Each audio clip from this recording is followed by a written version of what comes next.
it's Jeannie again from the International Indigenous Fashion Week. So today we are launching a series called Spotlight on a Changemaker, where we have interviewed the recipients of this year's International Indigenous Arts and Fashion Awards. For those of you who have tuned in 2 weeks ago, I had the absolute pleasure of hosting this online event where we have awarded 13 winners across 13 different categories. So we have hairstylists, makeup artists, entertainers, artists who have done amazing work in our community. And so we have acknowledged, the great work that they did. And today we are starting our interview with Norma Baker-Flying Horse. She is the creator and she is the woman behind Red Berry Woman. So we had the absolute pleasure of chatting with her, asking her what motivates her, why is she so passionate about what she does, and we just absolutely love chatting with her. So the full interview is coming up next here at the International Indigenous Fashion Week Spotlight on a Changemaker. Hi everyone, we are back here at the International Indigenous Fashion Week. And so I mentioned earlier today that we are launching our new collection of interviews with our winners for the International Indigenous Arts and Fashion Awards. And tonight with me is Norma Baker-Flying Horse. Hi, Norma. Hi. Hi. So Norma is the creator and the woman behind the brand Red Berry Woman. How are you doing today, Norma? I'm doing great. Thank you so much. How are you with this COVID? Oh, you know what? We're good, but we just got a big dump of snow here over the weekend, so it's quite snowy here in Saskatoon. What about you? Oh, same thing. We have some pretty cold weather going on here. So it's, there's a saying that if you don't like the weather, wait 5 minutes. So Yes, okay, so let's get started because 2 weeks ago you were named as the first ever recipient of the International Indigenous Designer of the Year. There, so yeah, congratulations, Norma. thank you so much. Thank you. So for our viewers right now who's wondering, oh, why Red Berry Woman? So maybe tell us a little bit about the story behind your brand. Why Red Berry Woman? Well, my name actually is my native given name. It just felt right to incorporate who I was, indigenous, my indigenous background into the name that everyone would say first and hear first, regardless of where they came from or who they were. And I just feel that with our names is a lot of power, is a lot of who we are, and we identify it on a spiritual level. So I just felt it was really important to put that into my work, being that my work represented that part of me, the cultural side of me, the spiritual side of me. So it just kind of went hand in hand. I really felt like that was appropriate to name my work Red Berry Woman. So and it's brought me many blessings so far. So I guess I wasn't wrong. Yeah, so we've talked about, your background as an Indigenous woman. So where are you from? Because we are in Canada and we see Red Berry Woman all over social media. Are you in Canada as well? I am not, and I'm actually in North Dakota. I'm just you guys is right downstairs from you guys. Yes, just right across the Yeah, border.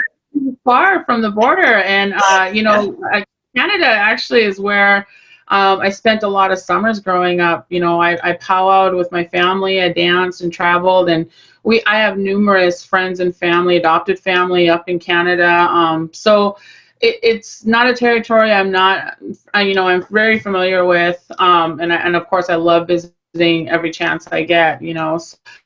But yeah, I'm from North Dakota, which is just as cold as Canada, it feels. Yes.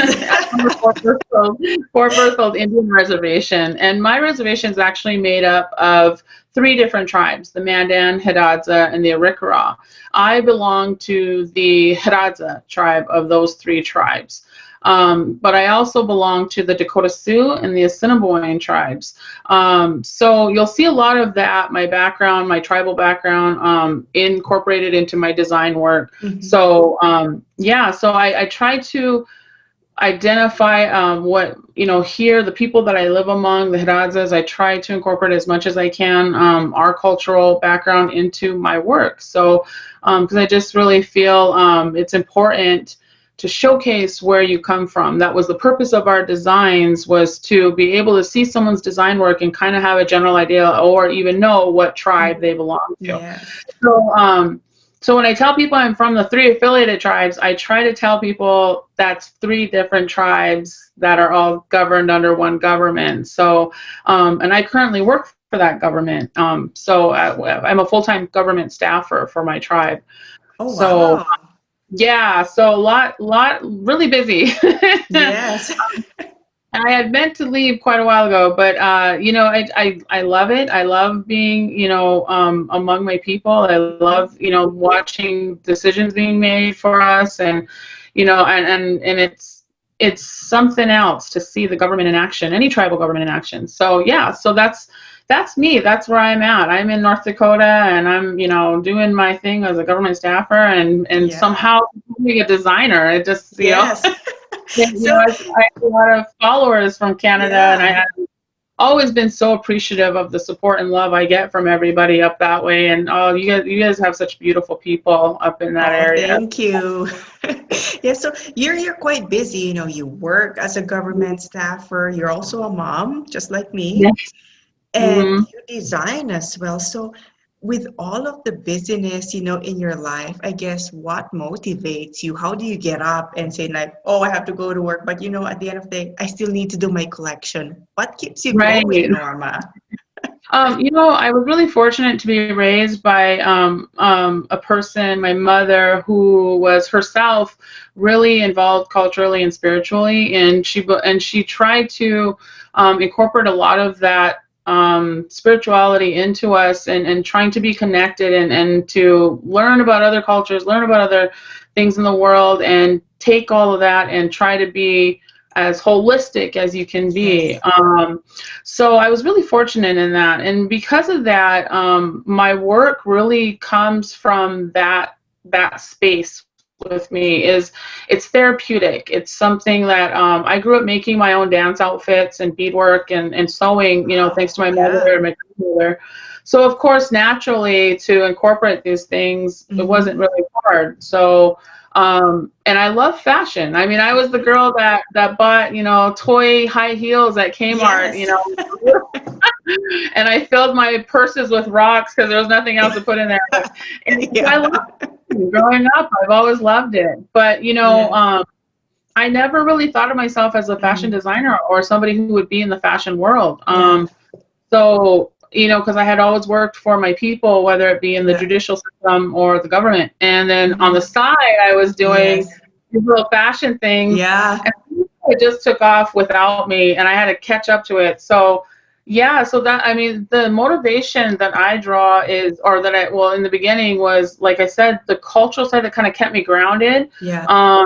The therapeutic stuff, like getting away from work and coming home and sewing and beading and that was really like what motivated me, was that it helped me calm and center. And again, this past year, I lost a daughter 4 months ago. Oh, sorry about that. Yeah, sorry to hear that. Yeah. She was born with Edwards syndrome, which is trisomy 18. It's a condition in which there's some development that it works against the child, quite frankly. And in her case, it was really severe, and we didn't know what to expect. And so we continued on with pregnancy, and through all of that, I kind of lost. I didn't do any work on my Red Berry Woman stuff. I didn't, I just didn't find the joy in it. My mind was somewhere else. And then having my daughter, she survived 23 days on this earth. And during that time, I made a lot of promises to her, and one of those promises was that I was going to get back into doing Red Berry Woman. I wasn't going to let it sit. I wasn't Mhm. going to, I was going to take this and move forward and, in her honor, do what I had to do to continue the work. And it's really crazy because in my grief, it got really hard to motivate myself, to find Yeah. motivation. And social media it can really be tough, but it can be a blessing. I've had so many people reach out to me who were my followers, but forever, and who would say, you know what, I hope you're doing well. We miss you. We miss seeing you on the runway. We miss seeing your stuff. And then of course we had COVID going on, so that didn't help. So it was really the people. Every time I felt like I was gonna quit, and I was, I can't do it. I can't mentally go on. Something would happen. Somebody would call me. Hey, hey, we got this is going on. We really want to show your work here. Mhm. If you would, could you do this interview? Could you, we'd like to showcase, highlight this and that. You guys were actually one of the ones who reached out to me and told me, hey, someone Yes. nominated you for this Yes. award. Yeah. So when I received that email, I was really at a low point. Like it was really tough. Like I was going through a lot of grief. COVID Mhm. was really getting down on me, and Yeah. stress. So when I received that email from you guys saying, hey, someone nominated you for this award, Yes. man, I tell you, there's these signs. We really Yeah. believe that everything happens for a reason. Mhm. For whatever reason, this person, whoever, and I had nominated me, and Mhm. I really feel like those things are my daughter. Yeah. Reaching out, pushing Mhm. people to say even a little message. Send me a little message. I love your work. Just letting you know Yes. that. So now I find quite a bit of motivation in trying to honor my daughter, and then trying to honor those who are taking the time so kindly to reach out to me. Yes. So, I mean, motivation in my people has always been something that I appreciate, now more so than ever. Mm-hmm. So, Yeah, well, thank you very much for sharing that story, Norma. And mhm.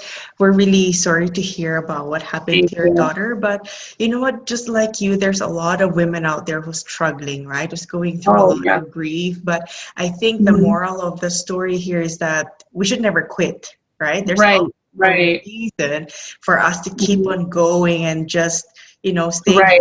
reaching our goals. So thank you very much again Yes, for yes. sharing that. Thank you. And you dress up women of all shapes, size, right? Race. It doesn't matter what No. their skin color is. And so I guess one of the highlights of your career was dressing up a woman for the Oscars. So how did you feel when you saw your dress, in the red carpet in the Oscar Yeah. after all of this You work that you've done? I can't even put into words. I Yeah. still can't how phenomenal that was. And actually, she's not actually a woman. She was actually a teenage girl, a young teenage girl. That Yes. even more of an honor. Her Yes. name is Alice Brownotter, and she comes from the Standing Rock Nation. She was an activist during the pipeline, No Dapple pipeline. Protest, and she had ran from her reservation all the way to the doorsteps of the Army Corps of Engineers in protest of this pipeline. Mm-hmm. Uh, and so, in all of that, of course, media coverage was constantly there. Yes. Andra Day had made a song that was saying "Stand for Something." She had asked 10 activists to come on stage with her. Mm-hmm. At that time, we had the Me Too movement happening. We had Yes. a lot of movements happening throughout the world. Yeah. So she was asked to be on the Oscars and represent her people, all of us, and to stand there while this very important song was being sung. And so what was crazy was her mother called me, and she says, she's gonna go to the Oscars. Do you have a dress? And I'm like, I don't care if Yes. I live there. She's like, we're leaving tomorrow, and I'm like, oh my god, I don't care if I had to stay up all night. I was gonna make her Yeah. something, wrap Yes. that girl in something. Wow. So I said, I do. I have a dress. She says, okay. So they come over. Standing Rock is I'd say about 2 hours from us. It's not too far. Yes. And so she come over, and she fit the dress perfectly. She's beautiful in it, Wow. of course, Yes. and beautiful young lady, and I think she was 14 at the time this was all happening. Yeah. So her mom was like, yeah, she's going to the Oscars, you know, and she's and you know, I thought she was going to watch the Oscars, and I'm like, wow, this is amazing. Try to, you know, hand my card out to a few people. No, I'm just kidding. So, you know, and I was excited for her. I was like, I'm not even sure if she knew how important the Oscars were. She's like, yeah, she's 14. She's like, yeah, I get to go to the Oscars. So, and you know, and here's me loving fashion forever. Oscars is one of the biggest red carpets. I love it. I'm watching every flipping year, you know. So anyway, so I'm watching the red carpet, and of course, pre-show, thinking I'm hoping I'm going to catch her walk by, and nothing. So I thought, well, maybe she'll send me some pictures, you know, and I just continued on watching the show. We got to the Andra Day performance, and there she was. She was standing on the stage. Wow, and with your dress.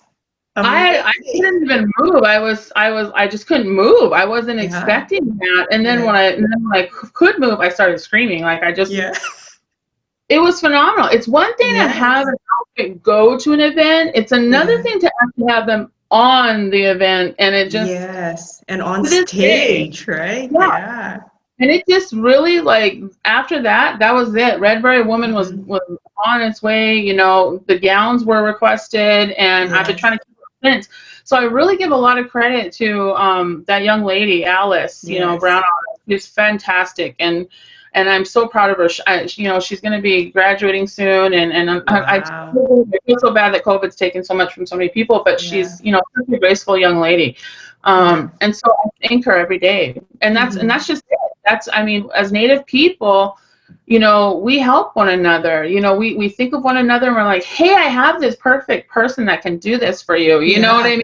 Like, absolutely. And they just thought they were borrowing a dress, and I'm like, you have no idea what you just did for me as a designer. You have no idea. So it's still phenomenal to me. It's it's an honor. And that's what we do, right? We support each other. We lift each other up. And so I think from that story as well, the mother of Alice really believed in you, right? Your collection, and your design. We actually are friends through the powwow world. We've watched each other, you know, our kids at powwows, you know, we were sitting in the hot sun watching our kids contest. And so we've known each other for quite a while, and she was so humble too. She was like, yeah, we're gonna go to the Oscars, and I'm like, you guys don't even understand. Like, not a big deal. It's just the Oscars. They are the most humble people, and I'm like, I ain't humble when it comes into the Oscars. I'd be telling everybody, but yeah.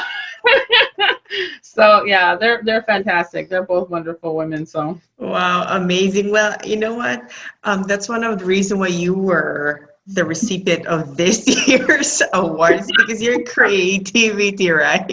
And your willingness, I guess, to inspire other people and to see them being lifted up through your designs. Thank you very much, Norma. It has been a pleasure chatting with you today.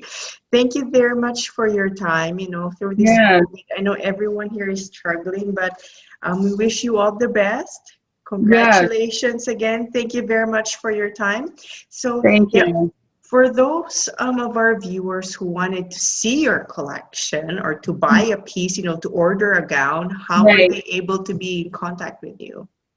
I do have a website, which is redberrywoman.com. A lot of my pieces are custom pieces. So of course, you know, I get backed up. I get backed up to, you know, work on stuff, but I am working on a new couture line, and then I'm also working on a ready to wear, which I never thought it was going to be a ready to wear designer. But, you know, I had so many people who are like, well, where can I buy your shirts? Like,